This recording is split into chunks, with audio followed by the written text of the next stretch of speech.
हाय बच्चों, आज मैं आपको इकोनॉमिक्स का थर्ड चैप्टर मुद्रा एवसाक पढ़ाने जा रही हूँ, जिसको इंग्लिश में कहते हैं मनी एंड क्रेडिट। तो इसमें हम पढ़ेंगे वस्तु विनिमय प्रणाली, वस्तु विनिमय प्रणाली की सीमाएं, मुद्रा विनिमय का एक माध्यम, मुद्रा के आधुनिक रूप, मुद्रा के कार्य, बैंकों की ऋण संबंधी गतिविधियां। तो सबसे पहले हम पढ़ेंगे वस्तु विनिमय प्रणाली, जिसको इंग्लिश में कहा जाता है बार्टर सिस्टम। वस्तु विनिमय प्रणाली एक ऐसी प्रणाली है जिसमें एक व्यक्ति अपनी आवश्यकता की पूर्ति के लिए दूसरे व्यक्ति पर निर्भर करता है। वस्तु विनिमय प्रणाली आवश्यकताओं के दोहरे संयोग पर काम करती है।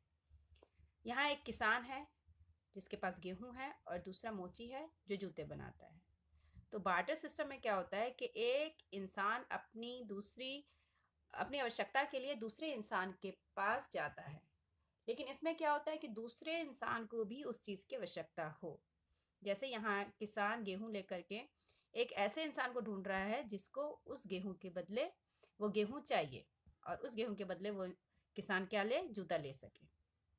तो एक सामान के बदले दूसरा सामान को का जो लेन देन होता है वही बार्टर सिस्टम कहलाता है, लेकिन इसमें दोहरे दूसरे सहयोग पर काम करता है। मतलब दोनों को उस चीज़ की आवश्यकता होना ज़रूरी है। वस्तु विनिमय प्रणाली की सीमाएं। अब बार्टर सिस्टम की क्या क्या सीमाएं हैं ये हम देखेंगे। आवश्यकताओं के दोहरे संयोग पर निर्भर करता है ये, मतलब दोनों इंसान को उस चीज़ की ज़रूरत होनी चाहिए, तभी बार्टर सिस्टम पॉसिबल हो पाएगा। फिर दूसरा है जटिल एवं समय लेता है। बार्टर सिस्टम में क्या है, एक तो ये जटिल और बहुत ज़्यादा समय लगता है ये पता करने में। जैसे मेरे पास गेहूं है तो मुझे अगर जूता चाहिए या कपड़ा चाहिए तो मैं दूसरे ऐसे इंसान को ढूंढूंगी जिससे जूते और कपड़े के बदले गेहूं चाहिए। तो इसमें क्या होगा, बहुत ज़्यादा एक तो जटिल प्रक्रिया होगी और दूसरा समय भी बहुत लगेगा। और तीसरा है वस्तुओं के मूल्य का निर्धारण कठिन होता है, और ये भी किसी भी ऑब्जेक्ट का, किसी भी वस्तु का वैल्यू लगाना बहुत मुश्किल होता है कि ये चीज़ कितनी महंगी और कितनी सस्ती है। जैसे अब गेहूं तो सस्ता सस्ता मिल जाता है 30-40 रुपए किलो, लेकिन जो जूता है वो महंगा मिलता है, वो 300-400-500 रुपए का मिलता है। तो इन वस्तुओं का मूल्य वैल्यू लगाना, गुड्स का वैल्यू लगाना बहुत क्या होता है, इसमें महंगा पड़ जाता है। तो ये सीमाएं थी वस्तु विनिमय प्रणाली की, बार्टर सिस्टम की सीमाएं थी कि उसमें क्या होता है, डबल कोइंसिडेंट होना ज़रूरी है, कॉम्प्लेक्स है, टाइम कंज्यूमिंग है, और तीसरा expression of value for goods जो है वो बहुत कठिन है, मुश्किल है। ठीक है। अब मुद्रा क्या है, मुद्रा लेन देन का एक माध्यम है। आप अभी के टाइम में कुछ भी लेने जाते हो तो आप पैसे से ही उस चीज़ को लेते हो, खरीदते हो। और जब से पैसे आया है, जब से रुपया आया है, तब से हमारे लिए ये आसान हो गया है कि हम किसी भी चीज़ का मूल्य लगा सकते हैं। मान लीजिए शर्ट है तो शर्ट 1000 की है, 2000 की है। अगर चीनी है तो 38 या 40 रुपए किलो मिल रहा है, तो सबका मूल्य हमें इसमें पता होता है। ठीक है। मुद्रा के आधुनिक रूप। मुद्रा के आधुनिक रूप क्या क्या हैं?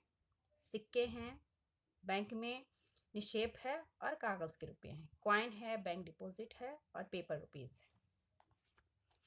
अब यहाँ एक सवाल है कि कैसे कोई भी इंसान, अभी जो आप पैसे से कुछ भी लेने चले जाते हो तो वो मना नहीं करता है, और वो उस पैसे से आपको वो चीज़ दे देता है। क्यों दे देता है ना? तो क्यों दे देता है? क्योंकि गवर्नमेंट ने क्या किया है, उस पैसों को, उस मुद्रा को ऑथराइज्ड किया है। किसी देश की सरकार इसे प्राधिकृत करती है, ठीक है, उसे ऑथराइज कर रखा है, इसलिए कोई भी उसे लेने से मना नहीं कर सकता। दूसरी वजह क्या है, आरबीआई क्या करती है, उस नोट को छापती है। वो जो करेंसी छापी जाती है वो किसके द्वारा छापी जाती है? आरबीआई के द्वारा छापी जाती है। और तीसरा ये है, और इसीलिए कोई भी इस पैसे को लेने से मना नहीं कर सकता, क्योंकि इसकी गारंटी कौन दे रही है? सरकार दे रही है कि अगर वो जो सामान है उसका जो वैल्यू है वो उसके बराबर वो रुपया है। अगर किसी भी लेने वाले को ऐसा लगता है कि नहीं, ये चीज़ जो मैंने ख़रीदी है वो उसके बराबर नहीं है, तो उसकी ज़मानत कौन दे रहा है? सरकार दे रहा है कि मैं ये आपको गारंटी दे रहा हूँ कि अगर आपको ऐसा लगता है कि वो चीज़ उस मूल्य के बराबर नहीं है, तो मैं उसके बदले आपको कोई सामान कुछ दे सकता हूँ। और दूसरा ये है कि मूल्य का मापक है, जो पैसे जो है वो मूल्य का मापक है कि किसी भी चीज़ का मूल्य बता सकता है, वैल्यू बता सकता है। ठीक है। अब है डिमांड डिपॉजिट। डिमांड डिपॉजिट क्या होता है? जिसको कहा जाता है मांग जमा। ठीक है, बैंक खातों में जमा धन को मांग के जरिए निकाला जा सकता है, इसलिए इसे जमा को मांग जमा कहा जाता है। जो भी पैसे आप बैंक में जाके जमा करते हो और वो पैसे जब आपके मांग पर, आपके कहने पर निकाला जा सकता है, तो उसे क्या कहा जाता है? बैंक जमा कहा जाता है। चेक, चेक के बारे में आप लोगों ने सबने सुना होगा, बैंक में बहुत ज़रूरत पड़ती है चेक की। तो चेक क्या होता है? चेक मांग जमा का एक क्या है? एक सुविधा है, एक माध्यम है।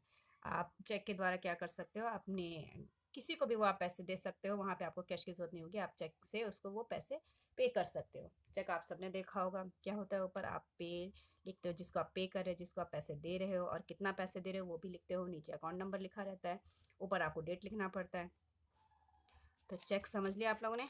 अब हम पढ़ेंगे बैंकों के ऋण संबंधी गतिविधियाँ। ठीक है, ऋण क्या होता है? ऋण होता है साख, लोन, क्रेडिट, ये सब ऋण है। ठीक है, उधार। ऋण से हमारा तात्पर्य एक सहमति से है, जहां साहूकार देने वाले कर्जदार को धन, वस्तुएं एवं सेवाएं मुहैया कराती है और बदले में भविष्य में कर्जदार से भुगतान करने का वादा करती है। ठीक है, ऋण क्या है? एक लोन है। ठीक है, जिसमें कर्जदार क्या करता है? पैसे देता है और बदले में उससे वादा कराता है कि आप इसे वापस करोगे, किसके साथ? इंटरेस्ट के साथ, सूद के साथ। अब बैंक कैसे काम करता है ये हम देखते हैं। तो ये आपको मैं बता देती हूँ, ये मुद्रा के आधुनिक रूप है। करेंसी है, बैंक डिपॉजिट है और मनी है, रुपीज़। ठीक है, ऋण देख लीजिए। ऋण क्या है? उधार जिसे कहा जाता है, एक सहमति है जहां साहूकार कर्जदार को धन, वस्तु या सेवाएं मुहैया कराता है और बदले में भविष्य में कर्जदार से भुगतान करने का वादा लेता है। ठीक है, ये चेक है, चेक देख लीजिए आप लोग। अब इसके बाद बैंक कैसे काम करता है। ठीक है, कोई भी व्यक्ति जिसके पास पैसे उसकी ज़रूरत से ज़्यादा होता है, तो वो क्या करता है? उन पैसों को जा कर के बैंक में जमा कर देता है। ठीक है, बैंक क्या करती है? उसके पास जितने पैसे आते हैं, जो भी जमा करता है, जिन लोगों ने जमा किया है, उसके पास जितने पैसे आते हैं, उसका 15% जो है बैंक अपने पास रखती है पर डे के लिहाज से। ठीक है, मतलब पर डे जितने पैसे उसके पास आए हुए हैं, मान लीजिए 100% पैसे आए हुए हैं, उसका 15% वो रख लेती है, इसलिए कि कोई भी जमा करता आएगा और उसको अपने पैसे की ज़रूरत पड़ेगी तो वो इससे उसको पैसा दे दिया जाएगा। अब बाकी जो 85% पैसे बचते हैं वो किसको दे? उसको उसको वो क्या करता है? कर्ज में लगा देता है, कर्जदार को दे देता है। ठीक है, तो अब यहाँ पे बैंक का इनकम कैसे होता है? क्योंकि जमाकर्ता ने पैसे जमा कर दिए और जिसमें से 15% बैंक ने जमाकर्ता के लिए रख दिया और दूसरा जो है बाकी 85% जो है वो उसने किसको दे दिया? कर्जदार को दे दिया। तो बैंक का कैसे फ़ायदा होता है? बैंक क्या करता है, जब कर्जदार को कर्ज देता है तो उस पर वो क्या लगाता है? ब्याज लगाता है, इंटरेस्ट लगाता है। ठीक है, और ये जो इंटरेस्ट बैंक लगाता है, मान लीजिए उसने 100 रुपये दिए तो इंटरेस्ट लगा करके उसके पास 110 हो गए। ठीक है, और उसने जमाकर्ता से 100 रुपये लिए, तो उसने 110 रुपये जो आए उसके पास, तो इसमें से जो उसने उसने 5 रुपये जो है वो जमाकर्ता को दे दिया और 5 रुपये जो है बैंक के पास बच गए। मतलब बीच में जो इंटरेस्ट उसने कर्जदार को लगाया और जो इंटरेस्ट उसने जमाकर्ता को दिया है, इसके बीच में जो पैसे बचते हैं वो क्या होता है? जमा की पूंजी, बैंक की पूंजी होती है। ठीक है, ये समझ में आ गया आप लोगों को? चलिए आज के लिए इतना ही, बाकी मैं नेक्स्ट क्लास में आप लोगों को बताऊंगी। बच्चों, आप लोग लगातार जूम क्लास अटेंड करते रहिए, इसमें आपको समझ में तो आ जाएगा पर आपके डाउट क्लियर नहीं हो पाएंगे, इसलिए जूम मीटिंग